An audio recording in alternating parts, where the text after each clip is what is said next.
Good morning class. कक्षा 11 में मैं आपकी भौतिक विज्ञान की प्रवक्ता ईशा भट्टाचार्य आपका स्वागत करती हूँ।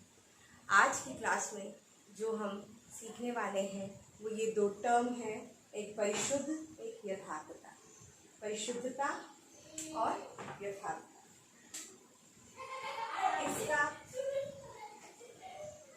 इसका सबसे ज़्यादा उपयोग जो है आपका एक्सपेरिमेंट्स में होगा और एज अ फिजिक्स स्टूडेंट आपको ये दोनों टर्म बहुत ही अच्छे से पता होने चाहिए।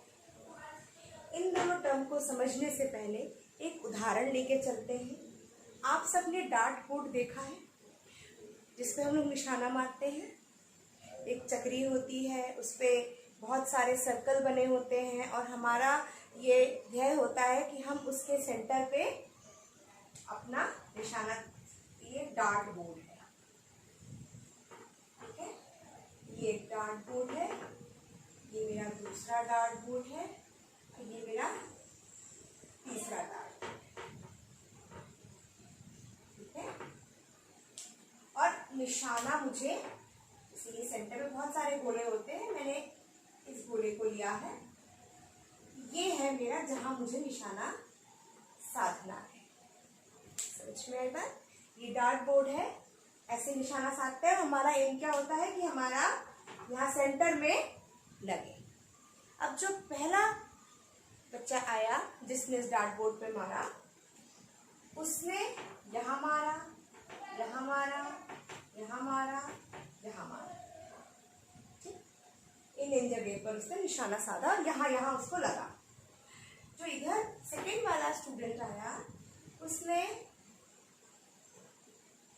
यहाँ मारा, यहाँ, मतलब जितनी बार उसने डार्ट मारा इन पॉइंट्स पर आके वो लगा। जो तीसरा वाला स्टूडेंट आया उसने यहाँ मारा, निशाना उसका यहाँ लगा।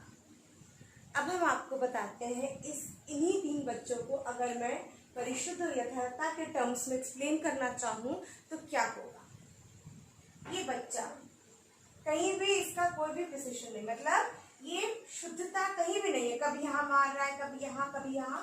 तो इसने जो कार्य किया है वो परिशुद्ध भी नहीं है और यथार्थ भी नहीं है।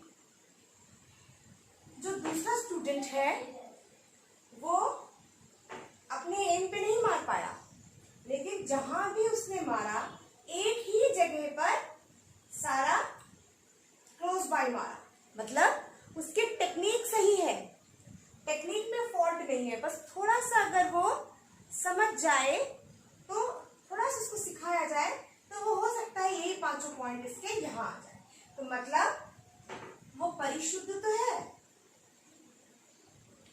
लेकिन यथार्थ से, एम से अपने दूर है। और तीसरा वाला तो बड़ा ही अच्छा बच्चा है, उसने सबको मारा और यही निशाने पर मारा, पांचों डार्ट उसके निशाने पे लगे, तो वो परिशुद्ध भी है और यथार्थ भी है। तो थोड़ा सा आपको आइडिया लगा कि परिशुद्ध और यथार्थ क्या होते हैं। परिशुद्ध का मतलब है प्रिसाइज, मतलब उसने गलत ही सही, लेकिन एक्सपेरिमेंट जहां पर किया वहां पर ही उसने एक ही जैसा तरीका हर बार अपनाया और उसका रिजल्ट ऑलमोस्ट नियर बाय ही आया। मतलब उसे करने का प्रोसीजर पता है, बस थोड़ी सी कहीं चूक हो रही है कि वो एक्चुअल यथार्थ रिजल्ट पे नहीं लेकर आ रहा है। इस बच्चे ने एग्जैक्ट इसी जगह पर सारे डार्ट डाले, मतलब उसका टेक्निक भी सही है और उससे कहीं भी फॉल्ट नहीं हो रही है। तो परिशुद्ध है, मतलब वो एक ही काम को बार बार एक ही तरीके से करे जा रहा है। और दूसरा यथार्थ है, जो टारगेट था उसको अचीव भी करना है।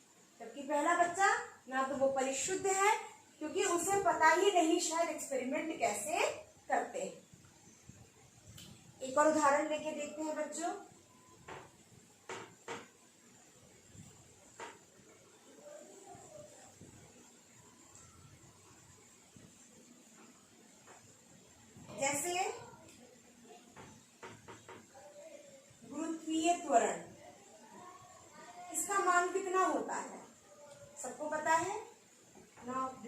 8 मीटर प्रति सेकेंड स्क्वायर।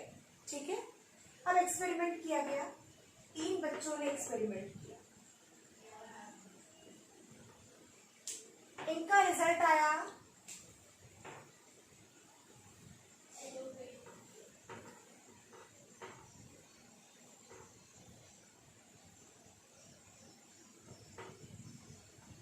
ठीक है, इनका रिजल्ट आया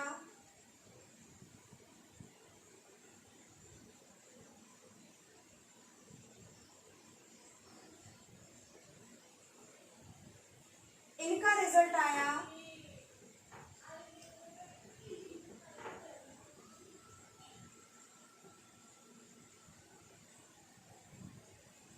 तो बताइए आप इनके बारे में क्या कह सकते हैं?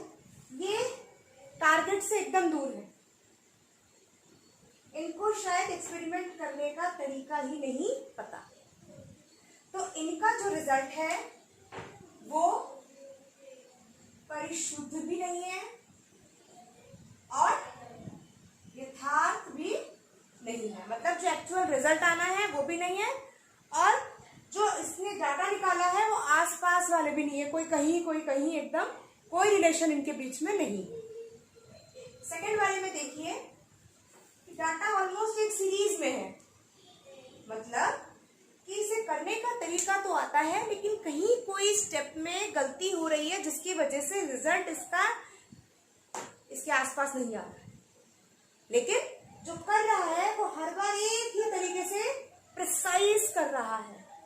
तो इस कंडीशन में क्या है, ये परिशुद्ध तो है लेकिन यथार्थ जो रिक्वायर्ड रिजल्ट है वो मुझे नहीं दे पा रहा। तीसरे कंडीशन में अगर मैं देखूं रिजल्ट कैसा है, क्लोज बाय, मतलब इसका तरीका इसको आता भी है और उसे वो सही प्रकार से कर भी रहा है। तो इसलिए क्या है, ये परिशुद्ध है और साथ ही साथ यथार्थ। तो हमने क्या जाना परिशुद्ध और यथार्थ के विषय में?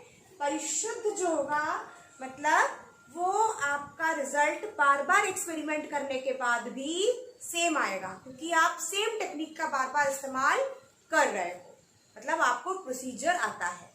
कहीं थोड़ी चूक होने की वजह से हो सकता है कि वो मेन रिजल्ट से डेविएट कर रहा हो, हट रहा हो। ठीक है, और यथार्थ मतलब जो चाहिए वही मुझे रिजल्ट ऑलमोस्ट मिल रहा है और ये रिजल्ट आपका परिशुद्ध भी है, क्योंकि देखिए रिजल्ट में एक जैसा आपको वेरिएशन दिखेगा, एक जैसा। तो ये दो टर्म कभी कभी ओवरलैप यूज हो जाते हैं, मतलब इसकी जगह ये, इसकी जगह ये, लेकिन भौतिक विज्ञान में खासकर जब हम इसके प्रयोग करते हैं, प्रयोगात्मक भौतिकी करते हैं, प्रयोग करते हैं अपने लैब्स में, तब इन दो के टर्म्स को समझना बहुत जरूरी है और इनका ज्ञान होना अति आवश्यक है। तो आज के इस लेक्चर में हम सिर्फ इन दो टर्म्स के साथ ही डील करेंगे और कल के वीडियो में हम आगे और त्रुटि विश्लेषण में आगे बढ़ेंगे। इससे संबंधित आपको कार्य ग्रुप में दे दिया जाएगा, आप लोग समय से कार्य पूरा करिएगा। धन्यवाद।